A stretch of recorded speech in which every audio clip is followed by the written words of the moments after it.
Welcome to Sprint UPSC. We are going to cover Macroeconomics Class 12 NCERT, and in that we are going to cover second chapter, which is National Income Accounting. In this video, we are going to deal with introduction of the chapter, and then we'll find out what is flow of production और goods कितने तरीके के होते हैं, consumer goods, capital goods कैसे होते हैं, durable, non durable, intermediate goods, these are the different classifications of goods. ये किस तरह की जाती है, इनका क्या मतलब है.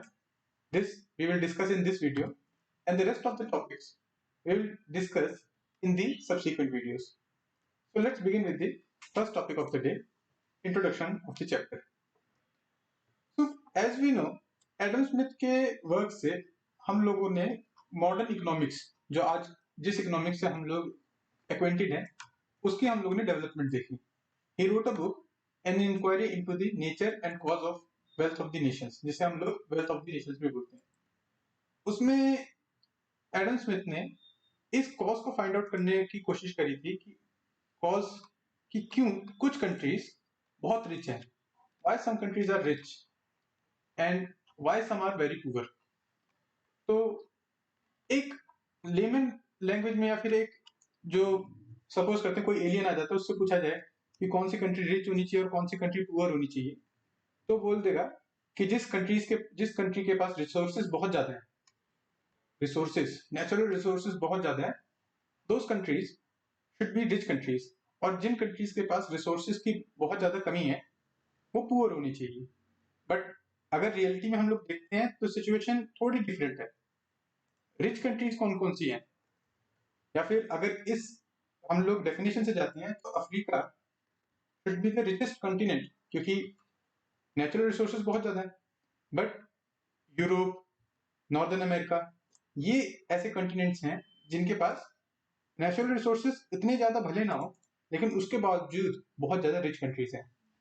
So Adam Smith came to the conclusion that it is not the abundance of resources, but it is transformation of the resources. हम resources को कैसे transform कर पा रहे हैं, that determines the wealth of the nation. अगर किसी country के पास ऐसी टेक्नोलॉजी है, कैपिटल इतना है, एडिकेट है कि रिसोर्सेज को, नेचुरल रिसोर्सेज को ट्रांसफॉर्म करके गुड्स और सर्विसेज के रूप में, गुड्स एंड सर्विसेज के रूप में प्रोड्यूस कर सकता है, can create an output, then those countries are rich countries. For example हम लोग अपनी हिस्ट्री में ही देख लेते हैं. इंडिया के पास नेचुरल रिसोर्सेज की कमी नहीं थी, बट क्योंकि इंडिया के पास इतने सारे कैपिटल नहीं थे, इन्वेस्टमेंट नहीं थे, तो इंडिया का जूट और कॉटन मैनचेस्टर और लंकनशायर में जाता था, और वहां से वो क्लोथ प्रोड्यूस होते थे जो पूरे वर्ल्ड में बेचे जाते थे. So it was the technology and not the natural resources. तो अभी हम लोग ये देखेंगे इस चीज में कि ये प्रोडक्शन होता कैसे है, how this production takes place. हम लोगों ने अभी कोशिश करी समझने की कि प्रोडक्शन की इंपॉर्टेंस क्या आती है. वो इंपॉर्टेंस, इसको अगर शॉर्ट में हम लोग समझे, ये है कि हमारे रिसोर्सेज को वो उसकी रियल वैल्यू देती है थ्रू ट्रांसफॉर्मेशन. अब वो प्रोडक्शन होती कैसे है. प्रोडक्शन में अगर हम लोग देखें तो एक पिरामिड है. Eight the top of the pyramid एक एंटरप्रेन्योर है जिसने एक रिस्क लेने की कोशिश करी. उसके लिए फिर वो सेकंड स्टेट ऑफ पिरामिड के पास जाता है रिसोर्स कलेक्शन के लिए. वो हो गया आपका लैंड, लेबर और कैपिटल. जब इनसे रिसोर्स को कलेक्ट करता है, इस रिसोर्स को वो प्रोसेस करता है, और फिर इस प्रोसेस के थ्रू वो गुड्स एंड सर्विसेज को प्रोड्यूस करता है, जिसे हम लोग आउटपुट बोल देते हैं इकोनॉमी की. तो इस पिरामिड में at the top of the pyramid sits an entrepreneur, then the factors of production, और उनकी यूटिलाइजेशन होती है to produce goods and services. This is the fundamental idea about how production takes place.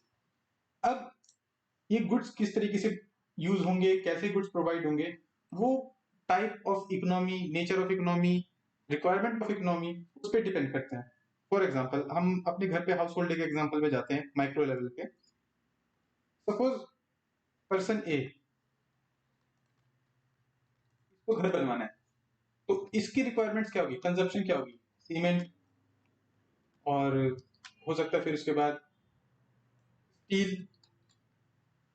These will be the consumption pattern of person A. लेकिन एक person B है, उसके पास बना बनाया घर है, अच्छा खासा घर है और अच्छी खासी सैलरी है, तो उसकी कंजप्शन पैटर्न में क्या आ जाएगा? Cars, bike and other luxury items. Then we have person C who is entrepreneurial in nature. वो क्या करेगा? वो कैपिटल गुड्स को मंगाएगा, वो उनको खरीदेगा ताकि वो और ज्यादा वेल्थ क्रिएट कर सके। सो इसी तरीके से एक इकोनॉमी जो अंडर डेवलप्ड है, जिसमें अभी इंफ्रास्ट्रक्चर क्रिएट नहीं हो रखा है, उसमें एक तरीके का कंजप्शन पैटर्न हम लोगों को देखने को मिलेगा। एक ऐसी इकोनॉमी जहाँ पे इंफ्रास्ट्रक्चर एडिकेट है, तो हम लोगों को दूसरे तरीके का कंजप्शन पैटर्न देखने को मिलता है। So how goods and services will be produced and how they will be sold and what kind of goods and services will be demanded, वो डिपेंड करता है नेचर ऑफ इकोनॉमी कैसी है। And based on the nature of the utilisation of this goods and services, हम लोग कहते हैं कि गुड्स एंड सर्विसेज किस टाइप की हैं। फॉर एग्जांपल, इसको हम लोग नेक्स्ट स्लाइड में समझने की कोशिश करते हैं। गुड्स को किस तरह हम लोग क्लासिफाई कर सकते हैं? First of all, they can be two type of goods. पहला फाइनल गुड्स और दूसरा हो जाता है इंटरमीडिएट गुड्स। ये क्लासिफिकेशन बेस्ड है, इट इज बेस्ड ऑन कि किसी गुड्स का प्लेस क्या है एक सप्लाई चेन में। सप्लाई चेन को यहाँ पे देखिए कैसे होगा, इसको समझते हैं। Suppose rubber is extracted from natural sources, तो हम लोगों ने रबर को एक्सट्रैक्ट किया, फिर एक इंडस्ट्री में वो गया और उसकी प्रोसेसिंग हुई, देन वल्कनाइज्ड रबर हम लोगों ने इसका प्रोडक्शन करी थ्रू वल्कनाइजेशन।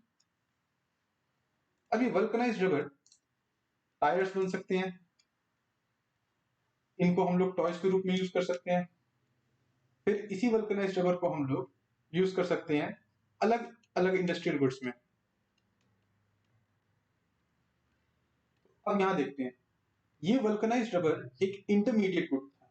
इंटरमीडिएट गुड का मतलब एक ऐसा गुड जो इन इट सेल्फ एंड नहीं है, वो एक एंड को सर्व कर रहा है। यहाँ पे टायर एक एंड प्रोडक्ट था, टॉय एक एंड प्रोडक्ट था, इंडस्ट्रियल गुड्स एंड प्रोडक्ट थे, तो उस इंटरमीडिएट गुड को ट्रांसफॉर्म करके एक एंड प्रोडक्ट बनाया जा रहा है। ऐसे गुड्स को हम लोग इंटरमीडिएट गुड्स बोलते हैं। फाइनल गुड्स वो होते हैं जो हम लोगों के लिए एंड इन इट सेल्फ है। फॉर एग्जांपल टायर्स, टॉय, ये एंड है हम लोगों के लिए। इंडस्ट्रियल गुड्स कोई भी आते हैं। देन जब हम लोग के पास एंड प्रोडक्ट आ जाता है, इंटरमीडिएट प्रोडक्ट से हम लोगों ने अलग अलग तरीके के इंटरमीडिएट प्रोडक्ट्स को यूज करा, उसको यूज करके प्रोसेस करके हम लोगों ने एक एंड प्रोडक्ट बनाया। देन end product are classified on two basis. Goods हम लोगों ने देखा, गुड्स में हम लोगों ने इंटरमीडिएट इंटरमीडिएट और फाइनल गुड्स की क्लासिफिकेशन देखी। अब फाइनल गुड्स में आपके पास हो सकते हैं कंज्यूमर गुड्स और दूसरा हो सकता है आपके पास कैपिटल गुड्स। अब कैपिटल गुड और कंज्यूमर गुड में क्या फर्क है? एक एंड प्रोडक्ट जिसको हम लोग फाइनल गुड बोलते हैं, एंड प्रोडक्ट जब हम लोग अपनी पर्सनल कंजप्शन के लिए यूज कर रहे हैं, then it is a consumer good. For example एक लैपटॉप। अब लैपटॉप को मैं अगर यूज कर रहा हूं अपने पर्सनल यूज के लिए, पर्सनल काम के लिए या फिर इंटरटेनमेंट के लिए, वीडियो गेम्स खेलने के लिए, कुछ भी हो, मेरे पर्सनल चीजें मैं उसमें कर रहा हूं, then it is a consumer good. लेकिन उसी लैपटॉप को अगर मैं सर्विसेज इंडस्ट्री में चला जाता हूं और प्रोग्रामिंग के पर्पज से यूज कर रहा हूं या फिर कुछ बिजनेस पर्पज से यूज कर रहा हूं, then it becomes a capital good. तो फाइनल गुड कंज्यूमर गुड होगा या कैपिटल गुड होगा, वो डिपेंड करता है कि उसका यूज किस तरीके से करा जा सकता है। सिमिलरली एक कार, कार को हम लोग कैब की तरह भी यूज कर सकते हैं और पर्सनल कम्यूट के लिए भी यूज कर सकते हैं। अगर हम लोग पर्सनल कम्यूट के लिए यूज कर रहे हैं, then the car is consumer good. लेकिन उसी को हम लोग कमर्शियल पर्पज के लिए यूज कर रहे हैं, तो वो हमारे लिए कैपिटल गुड हो जाता है। तो कोई भी सीइंग मशीन को हम लोग अपने घर में रखते हैं, लेकिन अगर वो एक हम दुकान में देखते हैं, बुटीक में देखते हैं, तो वो वहां पे कैपिटल गुड है, लेकिन हमारे घर में वो कंज्यूमर गुड बन जाता है। तो फाइनल प्रोडक्ट्स को हम लोग किस तरीके से यूज कर रहे हैं, इस पे वो निर्भर करता है कि वो कंज्यूमर गुड कहलाएगा या फिर कैपिटल गुड कहलाएगा। कैपिटल गुड को हम लोग फर्दर इनकम जनरेटिंग एसेट्स बोलते हैं। टू जनरेट इनकम, अगर किसी गुड को यूज करा जा रहा है तो वो कैपिटल गुड्स में। उसके बाद ड्यूरेबिलिटी के क्लासिफिकेशन आ जाती है। अब गुड्स हमारे पास, हम लोगों ने अभी देखा, फिर से एक बार डायग्राम बनाने की कोशिश करें। Goods, then we had intermediate goods, then we had final goods. अब फाइनल गुड्स की एक और क्लासिफिकेशन हमारे पास आ जाती है। एक तो हो गया based on use, based on use, और दूसरा हो गया ऑन ड्यूरेबिलिटी। अगर वो ज्यादा ड्यूरेबल है, for example car, bicycle, bike, ये सारे ड्यूरेबल है, टेलीविजन, ये सारे ड्यूरेबल गुड्स हैं, तो हम लोग इसको ड्यूरेबल गुड्स की कैटेगरी में डाल देते हैं। जो बच जाते हैं उनको नॉन ड्यूरेबल में डाल देते हैं। अब नॉन ड्यूरेबल में भी एक क्लासिफिकेशन हो जाती है, जो इमीडिएट कंजप्शन के लिए यूज हो जाती हैं, उसको हम लोग बोलते हैं fast moving consumer goods, FMCGs, और जो बच गए उनको नॉन ड्यूरेबल में ही रखते हैं। ओके, तो ये थी हमारी एक मोटा मोटा आइडिया कि गुड्स किस तरीके से होते हैं। अब ऐसे गुड्स की क्लासिफिकेशन हम लोगों को करनी क्यों है, ये हम लोग को समझने की कोशिश करनी चाहिए। देखिए, फिर से हम लोग उसी एग्जांपल में जाते हैं, रबर वाले एग्जांपल में। सपोज रबर एक्सट्रैक्शन हुई नेचुरल सोर्सेज से, फिर उसकी वल्कनाइजेशन हुई। अब ये वल्कनाइजेशन एक इंडस्ट्री ए ने करी। सपोज इंडस्ट्री ए,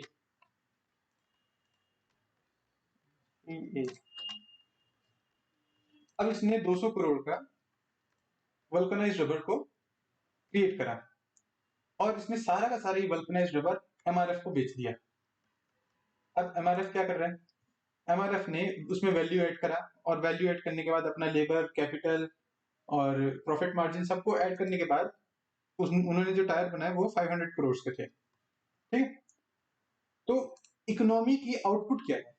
इकोनॉमी की आउटपुट हम लोग अब ये नहीं कह सकते कि 500 करोड़ एमआरएफ ने क्रिएट करा और 200 करोड़ इंडस्ट्री ए ने क्रिएट करा, तो इसका मतलब टोटल इकोनॉमी में जो आउटपुट आ रही है वो 700 करोड़ की आ रही है। This will be incorrect assumption और इनकरेक्ट एस्टिमेशन ऑफ इकोनॉमी। हम लोग कह देंगे फिर इकोनॉमी ओवर वैल्यूड होगी। यहाँ पे हम लोग डबल काउंटिंग कर लेते हैं। अगर हम लोगों को एक रियलिटी में पता करना है कि टोटल प्रोडक्शन कर कितना रही है कंट्री, तो हम लोगों को उसकी या तो वैल्यू फाइनल गुड्स से देखनी चाहिए या इंटरमीडिएट गुड्स अलग अलग कितने हैं उससे देखनी चाहिए। वो अब हम लोग फ्यूचर में डिटेल में पढ़ेंगे कि कैसे हम लोग देखते हैं, लेकिन हम लोगों को पता होना चाहिए कि कभी भी एक गुड की डबल काउंटिंग नहीं हो सकती है। अगर हम लोग इंडस्ट्री ए के वल्कनाइज्ड रबर की भी वैल्यू को ऐड कर रहे हैं और एमआरएफ की वैल्यू को भी ऐड कर रहे हैं, टायर की वैल्यू को, तो हम लोग देखेंगे कि ये जो 200 करोड़ का रबर है वो ऑलरेडी एमआरएफ के 500 करोड़ के टायर्स में एडेड है। डिस्पाइट दैट हम लोग 200 करोड़ को कर रहे हैं, तो हम लोग यहाँ पे क्या कर रहे हैं, डबल काउंटिंग कर रहे हैं। This is double counting. So to avoid such kind of double counting, हम लोग पहले से ही देख लेते हैं कि टोटल इंटरमीडिएट गुड्स की प्रोडक्शन कितनी थी। अब ये सपोज कर लेते हैं कि टोटल हमारे पास जो फाइनल गुड्स की वैल्यू आई थी वो आई थी पूरी इकोनॉमी में 10,000 करोड़ की, और कुछ इंडस्ट्रीज थी उन्होंने जो इंटरमीडिएट गुड्स बनाती हैं उन्होंने 2,000 करोड़ की प्रोडक्शन करी। तो हम लोगों को एक फेयर आइडिया मिल सकता है कि क्योंकि 10,000 करोड़ का फाइनल आउटपुट था और 2,000 करोड़ का इंटरमीडिएट आउटपुट था, तो जो नेट आउटपुट हमारे पास आना चाहिए वो 8,000 करोड़ का ही आना चाहिए। तो through this we will know what is the GDP of the country, और जीएनपी या फिर नेट इनकम क्या है कंट्री की, हम लोग इसे एग्जैक्टली पता करने की कोशिश कर सकते हैं। So this was our first topic of the day, classification of goods.